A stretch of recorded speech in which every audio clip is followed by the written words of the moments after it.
अस्सलाम वालेकुम। आवाज़ क्लियर है मेरी?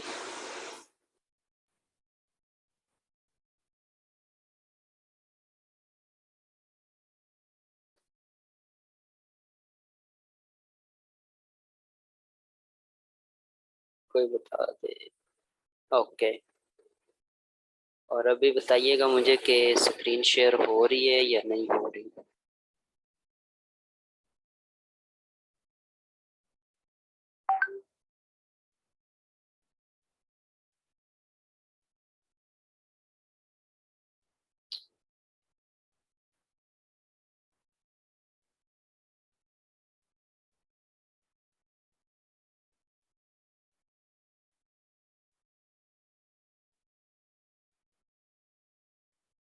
ठीक है।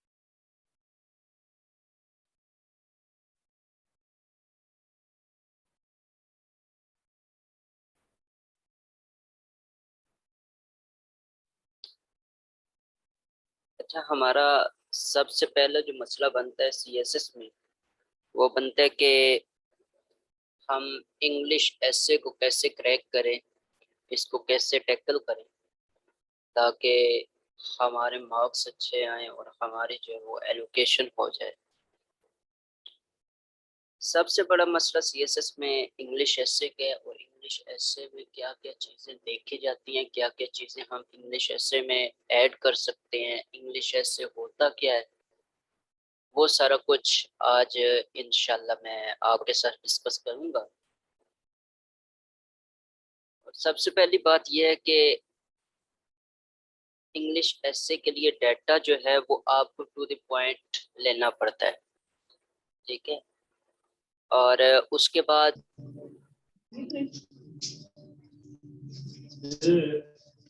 ये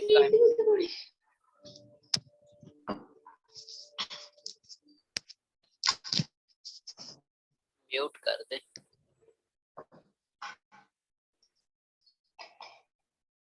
एक से आधी बात दो में आधी अलग।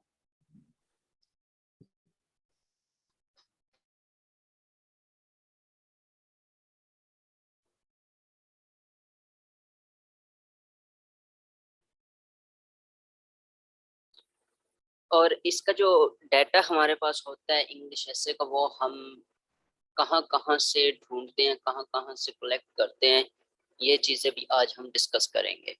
तो सबसे पहले इंग्लिश एसे होता क्या, एक ऐसा पीस होता है राइटिंग का जो हम डिज़ाइन करते हैं अपने आर्गुमेंट्स, अपने आइडियाज़ को इन्फॉर्म करने के लिए, उनको एक्सप्लेन करने के लिए, इलेबोरेट करने के लिए जो हम राइटिंग डिज़ाइन करते हैं उसको हम इंग्लिश ऐसे कहते हैं। ठीक है। इसमें हम डिफरेंट जो आपके पास सीएसएस के पेपर में कोई भी टॉपिक आ गया, वो आपके पास एक प्रॉब्लम होता है, कोई इशू होता है, उसको आपने सॉल्व करना होता है। कोई भी किसी भी पेपर कोई भी क्वेश्चन आ जाता है, आपने उसको क्या करना होता है, सॉल्व करना होता है, वो आपके लिए प्रॉब्लम है। ठीक है। फिर उसके लिए आपको facts and figures, critical analysis और उसके बाद रिसर्च बेस्ड नॉलेज होना चाहिए। ये सारी चीजें आपके एक इंग्लिश एसे में बेहद जरूरी होती हैं। अगर बात करें हम इंग्लिश एसे के पार्ट्स की, तो वो तीन चीजों पे मुश्तमिल होता है, तीन पार्ट्स हैं इंग्लिश एसे के। उसमें इंट्रोडक्शन आ जाता है जिसमें आप अपने टॉपिक को, ठीक है, फुली हर एंगल के साथ, यानी कि जो मुख्तसर सा ब्रीफ इंट्रोडक्शन होता है, ब्रीफ जो पैराग्राफ होता है, वो आप लिखते हैं इंट्रोडक्टरी पैराग्राफ में। इसमें आप उस इशू को डिफाइन करते हो, उसके पॉजिटिव नेगेटिव जो एस्पेक्ट्स होते हैं उनको लिखते हो, और फिर एंड पे एक सेंटेंस कंक्लूजन का, यानी कि अगर ये हो रहा है तो फिर हम इसको ऐसे खत्म करेंगे, अगर ये खत्म हो जाएगा तो फिर ये चीजें हमारी दुनिया को, हमारे मुल्क को मिलेंगी अच्छी। ठीक है, हमारी दुनिया, हमारा मुल्क ऐसे आगे तरक्की कर सकता है। ये हो गया कंक्लूडिंग सेंटेंस। ठीक है, ये आपका आएगा इंट्रोडक्टरी पैराग्राफ में। आगे आती है बॉडी। बॉडी में आपके इम्पैक्ट्स, काजेस, और उसके बाद सॉल्यूशंस वगैरह जो आते हैं, सारा कुछ जो आपने फैक्ट्स एंड फिगर्स डालने होते हैं वो आपका आ जाता है मेन बॉडी में। और आगे आपकी आता है कंक्लूजन, जो लास्ट और मोस्ट इम्पोर्टेंट पार्ट है इंग्लिश ऐसे का, वो है कंक्लूजन और इंट्रोडक्टरी पैराग्राफ। ये दो चीजें आपकी एक तो स्मार्ट वर्किंग में आएगी, और दूसरी ये दो चीजें बहुत इंपॉर्टेंट है। ठीक है, कंक्लूजन और इंट्रोडक्टरी पैराग्राफ, ये ज्यादातर जो इंग्लिश पे ऐसे के पेपर चेकर होते हैं वो ज्यादातर ये दो चीजें पढ़ते हैं आपने, या फिर साथ में आउटलाइन पढ़ते हैं। ठीक है, जहाँ से आपका वो कर लेते हैं कि इस बंदे को फेल करना है, पास करना है, नंबर कितने देने हैं, ये सब कुछ वो डिसाइड यहाँ से करते हैं, इन तीन चीजों से। ठीक है, फिर आपकी इंट्रोडक्टरी पैराग्राफ में आपकी सबसे ऊपर आ जाता है थीसिस स्टेटमेंट। अगर आपको अपने ऊपर यकीन है, सेल्फ कॉन्फिडेंस है, तो आप फिर क्या करें कि थीसिस स्टेटमेंट स्टार्ट में लिखें।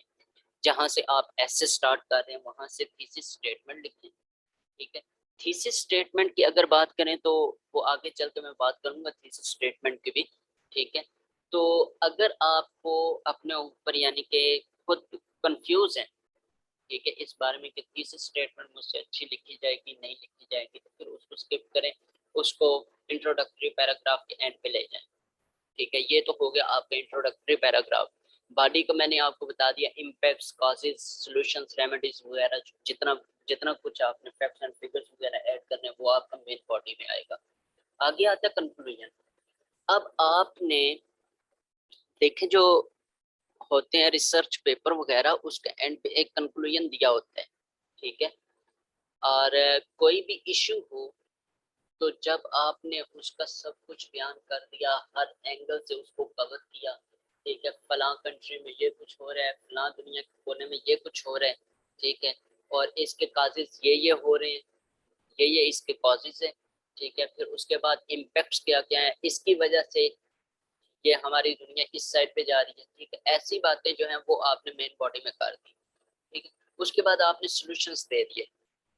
अब इस सब को कंक्लूड करना है, ये कंक्लूडिंग पैराग्राफ होगा। ठीक है, कि आपने पहले इम्पैक्ट्स, कॉजेज बताए, इम्पैक्ट्स बताए, सॉल्यूशंस बताए। ठीक है, अब उसको बताओ कि सॉल्यूशंस करेंगे तो फिर हमें हासिल क्या होगा। ठीक है, हमें आउटपुट क्या मिलेगी इससे, ये आपका होगा कंक्लूजन।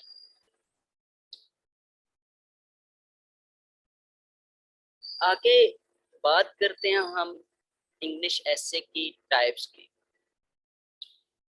तो इंग्लिश एसे की टाइप्स की अगर बात करें तो हमें जब इंग्लिश एसे दिया जाता है, टॉपिक दिया जाता है, तो सबसे पहले हमारी बात ये होती है कि ये एसे कौन सी टाइप का है, ताकि हम लिखना कैसे स्टार्ट करें, इसका प्रोसीजर क्या होगा, इसका मेथड क्या होगा, इसको हल करने का, इसको लिखने का।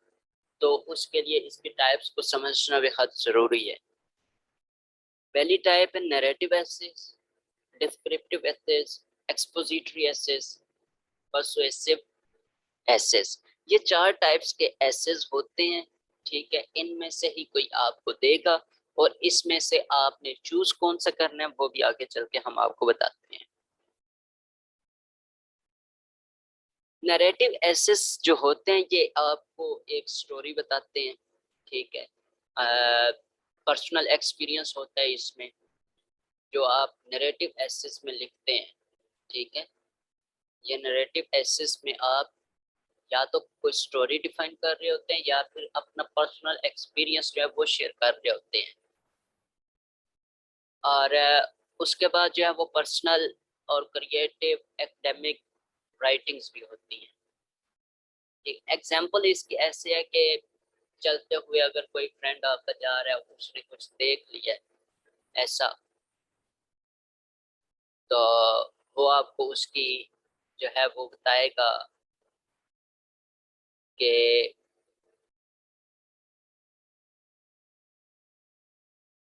स्लाइड चेंज नहीं हुई।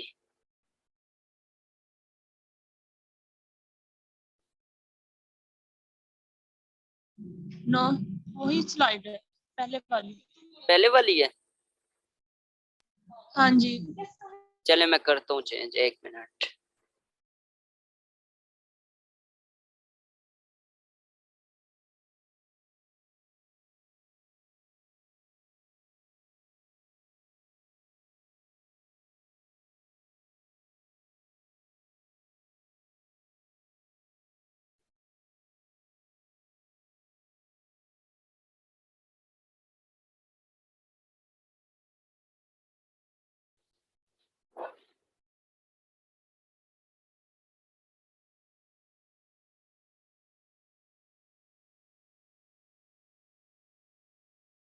आप बताएं हो रही है?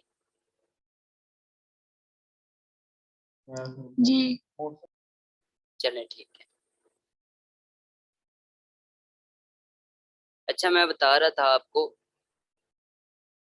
कि हमारे पास टाइप्स कौन कौन सी हैं। उसके बाद हमने नैरेटिव एसेस को स्टार्ट किया है कि नैरेटिव एसे क्या है।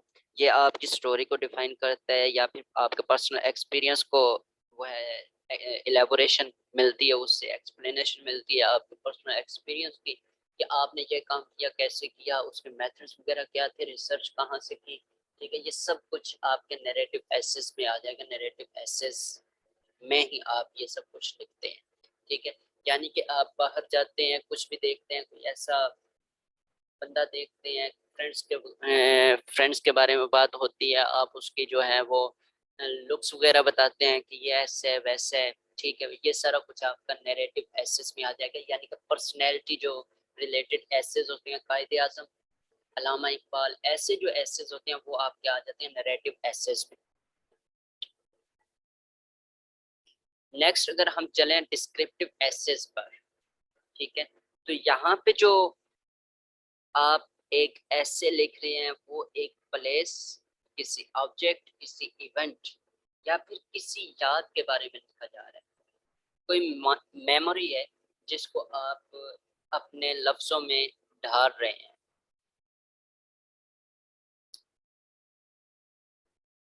और डिस्क्रिप्टिव ऐसे में आप क्या करेंगे कि थिंग्स को प्लेनली डिस्क्राइब नहीं करेंगे। ठीक है, और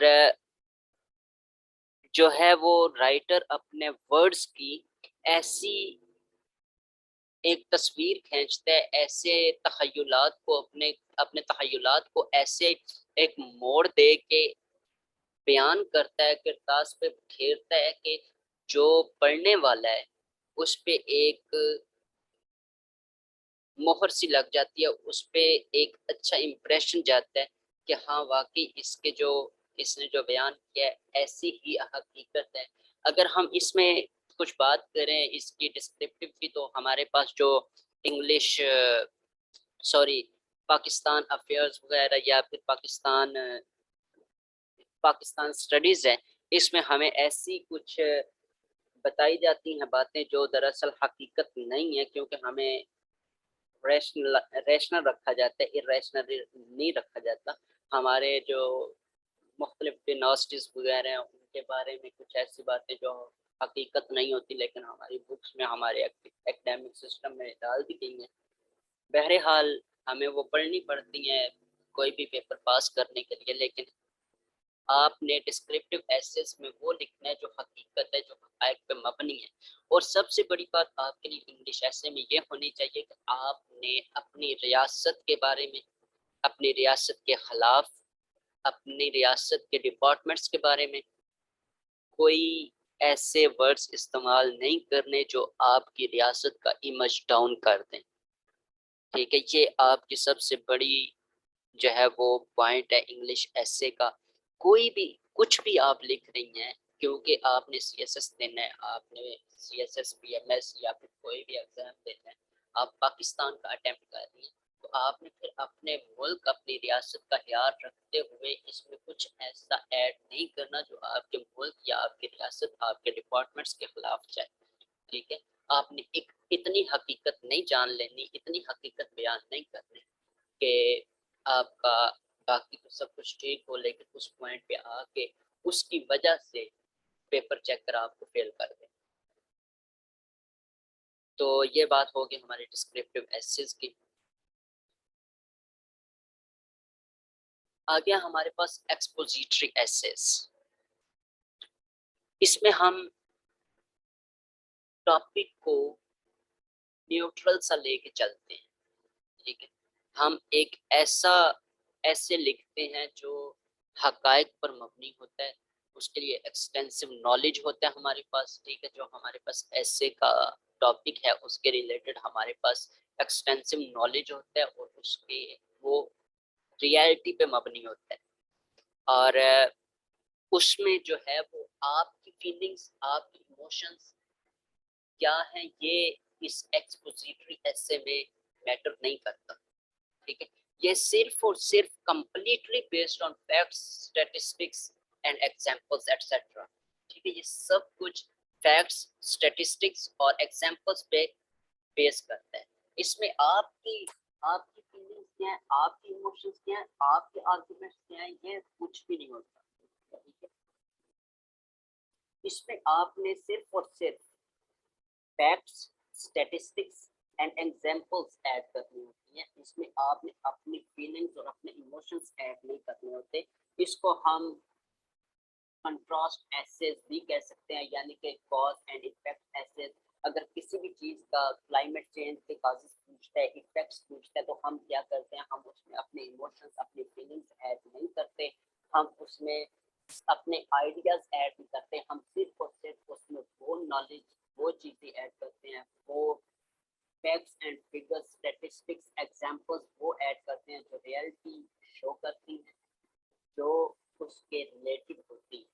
और जैसे मैंने एग्जांपल दी साइंटिफिक रिपोर्ट्स की, एकेडमिक एसेस की और मैगजीन आर्टिकल्स की। ठीक है, इसमें साइंटिफिक रिपोर्ट्स में क्या होता है कि आपने एक टॉपिक लिया, उस पर आपने रिपोर्ट तैयार करनी है, रिसर्च करनी है, तो आप सिर्फ और सिर्फ वहाँ से फैक्ट्स एंड फिगर्स उठाएंगे, एग्जाम्पल उठाएंगे, स्टेटिस्टिक्स लेंगे, यानी कि डाटा वगैरह इकट्ठा किया, उस पर एनालिसिस किया, उस पर टेस्ट वगैरह किए। ठीक है, फिर आपको वो साइंटिफिक रिपोर्ट जो है वो तैयार होती है, उसमें आपकी इमोशंस, आपकी फीलिंग्स ऐड नहीं होती।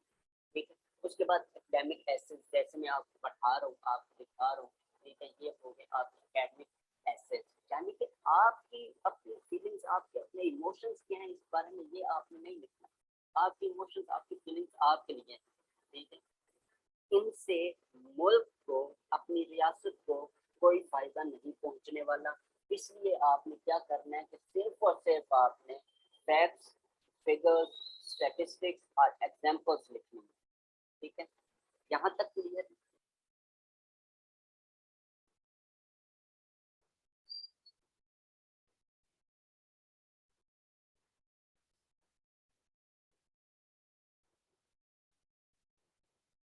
आवाज आ रही है?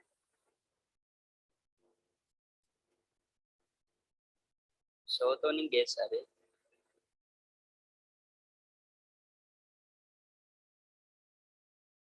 चलें ठीक।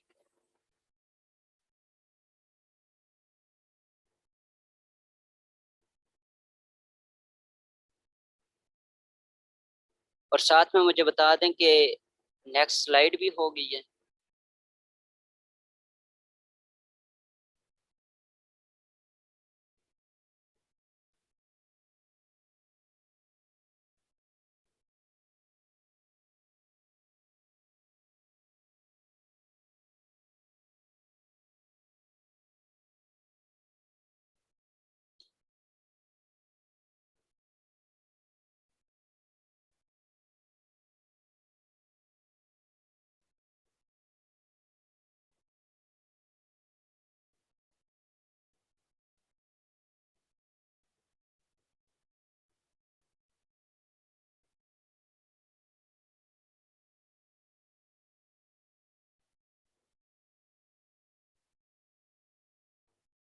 अब होगी ये?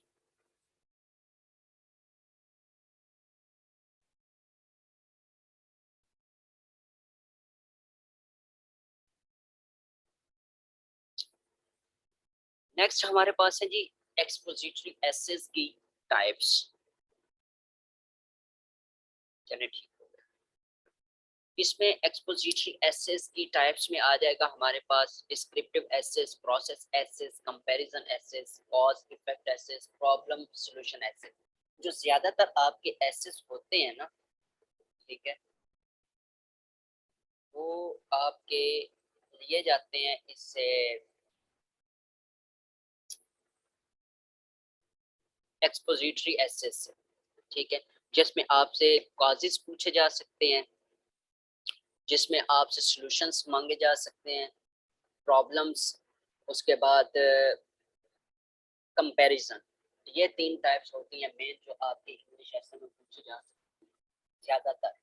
और आपको अगर कोई भी टाइप आ गई है इंग्लिश एसे की, तो आपको चाहिए कि आप फोकस इन 3 पे करें। पहले इंग्लिश एसे के जो टॉपिक्स हैं उनको देखें, उनमें से देखें कौन सा टॉपिक आपका एक्सपोजिटरी एसेस में आता है।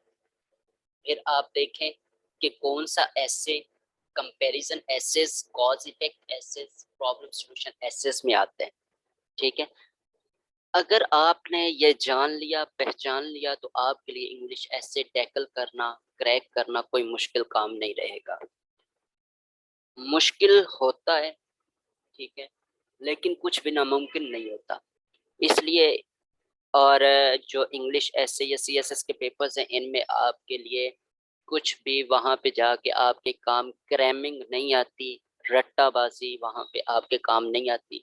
वही चीज़ आपके काम आएगी जो जिस पे आपने क्रिटिकल एनालिसिस किया हुआ है, जिसको जो आपका रिसर्च बेस्ड नॉलेज है वही आपके काम आएगी, जिसकी आपने प्रैक्टिस की हुई है, ठीक है। ये 5 चीज़ें हैं हमारे पास ये इंग्लिश एसेस में, एक्सपोजिटरी एसेस की टाइप्स, ठीक है। उसके बाद हमारे पास हम वन बाय वन सबको डिफाइन करते हैं, समझाने की कोशिश करता हूँ अपनी तरफ से, अगर आपको समझ आ जाए तो। प्रोसेस एसेस क्या होते हैं, ठीक है, ये ऐसे एसेस हैं जो किसी भी प्रोसेस के होने को एक्सप्लेन करते हैं, ठीक है, स्टेप स्टेप बाय स्टेप, ठीक है। For example from real life के क्लाइमेट चेंज कैसे, ग्लोबल वार्मिंग कैसे हो रही है, कोविड-19 किस वजह से आया, कैसे आया, ठीक है। ये एक किस्म का आपके पास क्या आया, आपके पास प्रोसेस ऐसे, क्योंकि क्लाइमेट चेंज, ग्लोबल वार्मिंग, ये तो एक हो गए प्रोसेसेस, ठीक है। हाउ दिस रिएक्शन प्रोसीड्स, ठीक है, कोई भी रिएक्शन हो रहा है, कंबस्टन वगैरह हो रही है, ठीक, कुछ जल रहा है तो कैसे जलेगा, आग जलाएंगे, उसे शोला दिखाएंगे तो जलेगा, ठीक है। ये जो स्टेप बाय स्टेप आप एक्सप्लेन करते हैं किसी भी चीज को, ये एसेस की टाइप आ जाती है process essays. How you manage a textile company, ठीक है, यानी कि आपने एक टेक्सटाइल कंपनी है, आप उसके मैनेजर है, उसको आप मैनेज कैसे करेंगे, ठीक है। आप सीएसएस कर रहे हैं, सीएसपी ऑफिसर बनेंगे आप, तो आप अपनी रियासत को कैसे एडमिनिस्टर करेंगे, ठीक है। ये आप प्रोसेस है, इसको स्टेप बाय स्टेप जब आप एक्सप्लेन करेंगे, ठीक है, एक रिपोर्ट की शक्ल में, एक एसे की शक्ल में, वो आपके पास कौन सा एसे आ जाएगा, प्रोसेस एसे आ जाएगा।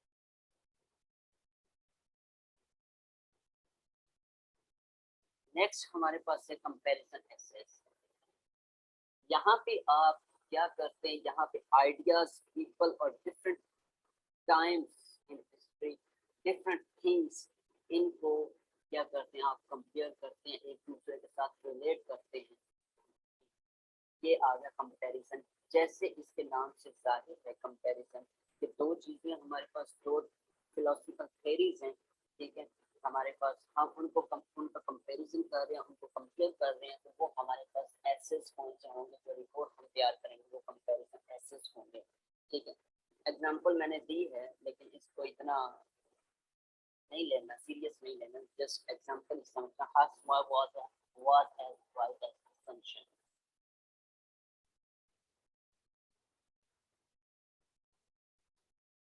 लाइट क्यों नहीं शो हो रही?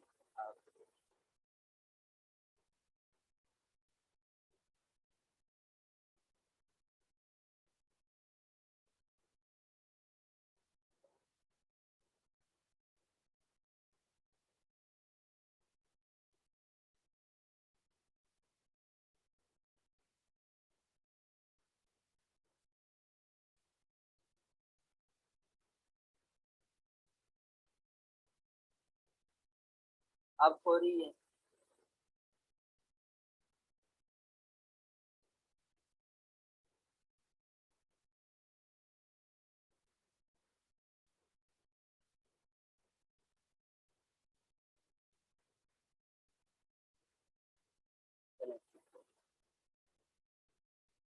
How small was as bright as the sunshine. अब देखिए कि हम इसमें कंपैरिजन कर रहे हैं, ठीक है? तो इसमें दो चीजों को हम क्या कर रहे हैं, कंपेयर कर रहे हैं आपस में। इस चीज को जब जब हम एक्सप्लेन करेंगे तो ये हमारे पास क्या आ जाएगा, हमारे पास आ जाएगा कि कंपैरिजन ऐसे। अच्छा, ये बता रहे हैं कि 10 मिनट रह गए हैं मीटिंग की, तो यही लिंक ज्वाइन करना है आपने दोबारा, अगर खत्म हो गई। नेक्स्ट हमारे पास है कॉज इफेक्ट एनालिसिस, ठीक है? ये ज्यादातर जो सीएसएस में अटेम्प्ट किया जाता है, यानी कि ये है कि सबको तो एक बंदा नहीं जानता है, लेकिन जो ज्यादातर एनालिसिस होते हैं वो यही बताते हैं कॉज इफेक्ट एनालिसिस जो होते हैं ये ज्यादा अटेम्प्ट किए जाने वाले इंग्लिश एसे पेपर। तो इसको जरा अच्छे से देखें कि ये होता क्या है, कैसे होता है, इसमें लिखते क्या है। तो ये एक आर्गुमेंटेटिव एसे टाइप है, ठीक है, जो डिटेल बताता है, जो डिटेल एक्सप्लेन करता है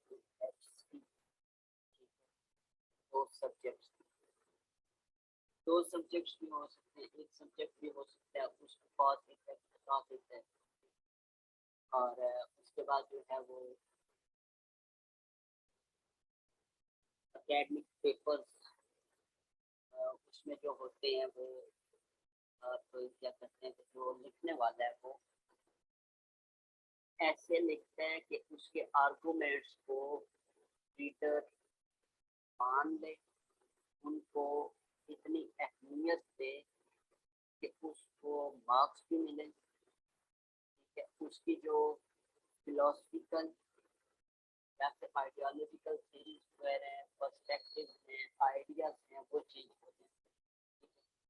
मेन मकसद आपके बात करने का, आपके लिखने का ये होना चाहिए कि आपने अगला जो इंसान है आपके सामने, लिसनर है, रीडर है, उसकी आपने सोच चेंज करनी, उसकी आपने पर्सनैलिटी चेंज करनी है।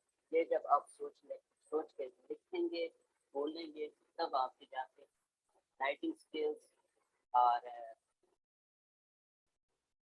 स्पीकिंग स्किल्स जो हैं वो इम्प्रूव होंगे। तो इसमें आप क्या करते हैं कि आर्गुमेंट्स देते हैं कि ये चीज ऐसे हो रही है, ऐसे हो सकती है। जैसे आप ये देखते हैं अक्सर तफसीलिया निगारों को बहसों मुबाहसा कर रहे होते हैं, एक टॉपिक को ले लेते हैं, उस चीज को लेके चलते रहते हैं, ठीक है? वो डिफरेंट अपनी जो है वो आइडियोलॉजीज बताते हैं, आइडियाज देते हैं, ठीक है? उनको एक्सप्लेन करते हैं, डिफरेंट पर्सपेक्टिव से, डिफरेंट एंगल से उसको कवर करने की कोशिश करते हैं, खुद को बचाते हैं, ठीक है, रियासत को बचाते हैं, ठीक है? ये चीज होती है आपकी cause effect analysis. Example, explain the causes of global warming. अब ग्लोबल वार्मिंग को आप कैसे कॉजेस स्टार्ट कैसे करेंगे, इंट्रोडक्शन, ठीक है? डायरेक्ट आप कॉजेस तो नहीं लिखेंगे ना, ग्लोबल वार्मिंग को डिफाइन करेंगे पहले, ग्लोबल वार्मिंग होती क्या है, एक तो इंट्रोडक्टरी पैराग्राफ में क्या करेंगे, आप कॉजेस लिखेंगे, इसी वजह से होती है। फिर सॉल्यूशंस लिखेंगे, सॉल्यूशंस यहाँ पे लिखेंगे, ठीक है, फिर आगे आप जाके कंक्लूड करेंगे।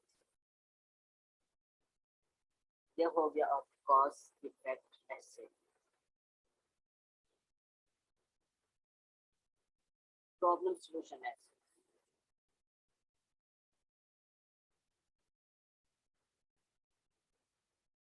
अभी हमारे पास एक टॉपिक आता है इस्लामोफोबिया।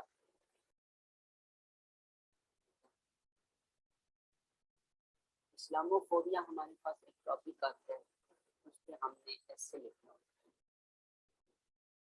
और उस पर कुछ भी पूछा नहीं गया कि आपने लिखना क्या है, रिकमेंडेशंस नहीं मांगी गई, कॉजेस नहीं मांगे गए, सिंपल उसने उठा के दे दिया, क्योंकि पीएमएस में ये सारे सीधे सीधे ऐसे करते हैं, जैसा कि उनको मार्क्स आ देते हैं, कोई एक डायरेक्शन दे देता है आपको जिसमें आपने लिखना होता है, तो फिर आपने इसको क्या करना है, इसको डिस्क्रिप्टिव एसेस में ले जाना है, डिस्क्रिप्शन बताने में हर एंगल डिफाइन करना है। लेकिन जब आ जाए how can Islamophobia be eradicated, फिर आप समझ जाने की प्रॉब्लम सॉल्यूशन एसेस की टाइप। इसमें ये बता रहे हैं कि ये एक प्रॉब्लम है इस्लामोफोबिया, ठीक है, इसको हम खत्म कैसे कर सकते हैं। पहले आपने इस्लामोफोबिया को डिफाइन करना है, इस्लामोफोबिया है क्या, इसका बैकग्राउंड क्या है, इसके कॉजेस क्या है, इफेक्ट्स क्या है, फिर आपने सॉल्यूशंस, रेमेडीज, रिकमेंडेशंस पे आना है, ठीक है, फिर आपने अपने सॉल्यूशंस, रिकमेंडेशंस, रेमेडीज देनी है कि हाँ हम ऐसे करेंगे इस्लामोफोबिया खत्म हो जाएगा, हम ऐसे करेंगे तो हमारे जो मुस्लिम कम्युनिटी है वो एक झंडे तले एक यानी कि प्लेटफॉर्म पे इकट्ठी हो जाएगी, फिर वाराना जो बातें हो जाएंगी खत्म हो जाएंगी, ठीक है, ये सारे का सारा आपके इसमें आ जाएगा प्रॉब्लम सॉल्यूशन है। आप दो से तीन चीजें जो है वो सब में सेम रहती है, यानी कि सब एसेस में आपने लिखनी होती है। First of all introductory paragraph, ठीक है, सेकंड उसके सॉल्यूशंस, रिकमेंडेशंस और थर्ड कंक्लूजन, ठीक है, ये तीन चीजें इसकी मेन बॉडी में आ जाएंगी, ठीक है। और हर ऐसे में कोई भी ऐसे आप अटेम्प्ट कर रहे हैं तो आप उसमें आउटलाइन लाजमी बनानी है, और आउटलाइन वो भी आपको आगे चल के इंशाल्लाह एक दो क्लास में पता चल जाएगा कि आउटलाइन कैसे बनाते हैं, क्या कुछ उसमें लिखते हैं और उसकी टाइप्स क्या क्या है। तो ये आपके पास प्रॉब्लम सॉल्यूशन एसेस हो गए,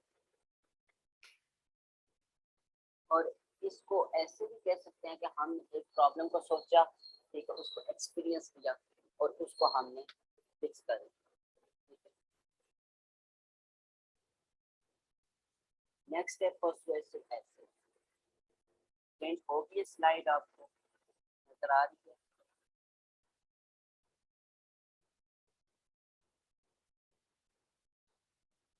बता दे काइंडली।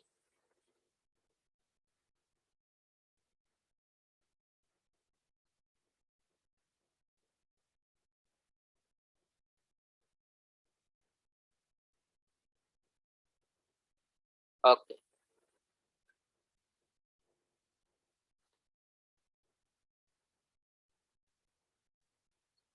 पर्सुएसिव एसेस ऐसे एसेस हैं जिसमें आप सिर्फ और सिर्फ फैक्ट्स की प्रेजेंटेशन नहीं करते, फैक्ट्स को प्रेजेंट नहीं करते, फैक्ट्स को एक्सप्लेन नहीं करते, बल्कि आपका जो मेन पॉइंट होता है, मेन जो होता है गोल होता है, वो ये होना चाहिए कि आपका जो पेपर चेकर है वो आपसे मुतफिक हो जाए, इत्फाक कर ले कि हाँ आपने जो आर्गूमेंट्स दिए हैं वो बेहतरीन दिए हैं, वो अच्छे दिए हैं, ठीक है, यही आर्गुमेंट्स आपके ऐसे के टॉपिक के रिलेटेड आते हैं, ठीक है, और ये मसला, ये प्रॉब्लम ऐसा ही है, अगर ये आपने सॉल्यूशंस बताए हुए हैं तो आपके सॉल्यूशंस पे वो इत्तेफाक करे कि हाँ ये प्रॉब्लम ऐसे सॉल्व हो सकता है, ये आइडियाज ऐसे एक्सप्लेन हो सकते हैं, ये प्रोसेस ऐसे हो सकता है, ठीक है, वो आपका आ जाएगा पर्सुएसिव एसेस में। अगर इसकी एग्जांपल देखें तो ऑनलाइन एजुकेशन, ठीक है, अब एजुकेशन कोविड-19 के बाद ऑनलाइन एजुकेशन जो है पाकिस्तान में मुतारफ हुई, ठीक है, इसमें क्या हुआ कि अभी भी हम ऑनलाइन ही कर रहे हैं, ठीक है, तो बहुत से ऐसे स्टूडेंट्स होते हैं जिनको देखें तो ओवरऑल देखते हैं हम, ठीक है। तो ओवरऑल ये एक अच्छा प्लेटफॉर्म है जिस पे हम नॉलेज हासिल कर सकते हैं। अगर आपको इस पे लिखना आ जाए तो आपका हेल्प हो जाएगी परसुएसिव इससे।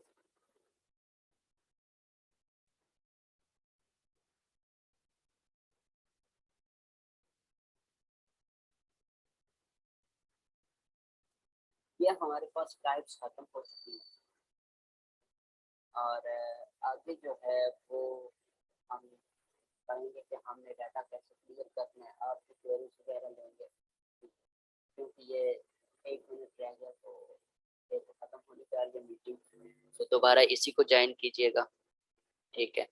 तो आगे हम ये डिस्कस करते हैं।